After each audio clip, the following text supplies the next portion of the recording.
Ribuan jamaah pecinta Majelis Pengkajian Tauhid Tasawuf Indonesia hanyut dalam zikir yang digelar di Bundaran Taman Hijriah Kota Melabuh, Kabupaten Aceh Barat.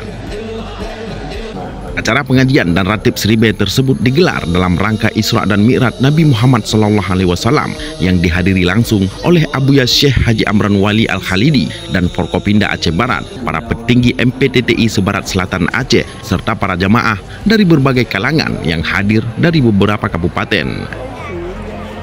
Kegiatan yang digagas oleh masyarakat dan unsur kepemudaan Gampung Panggung digelar dengan tema membentuk akhlakul karimah bagi generasi milenial dengan harapan agar para penerus dapat terbentuk dengan akhlak yang dicintai sehingga dapat menjadi penerus yang dapat membawa bangsa dan agama dengan kebanggaan dan prestasi yang mulia.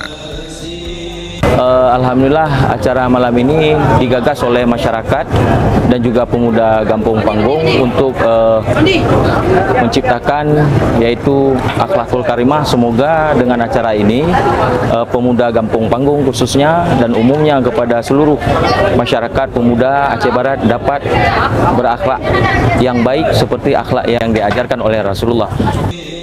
Kegiatan memperingati Isra dan Mi'raj yang digelar dengan pengkajian Tauhid Tasawuf MPTTI tersebut berlangsung sukses dan khidmat, dan diharapkan hal serupa dapat akan terus dilaksanakan di Gampung Panggung sebagai salah satu upaya memperdalam keimanan dengan lantunan zikir dari ratib Seribe.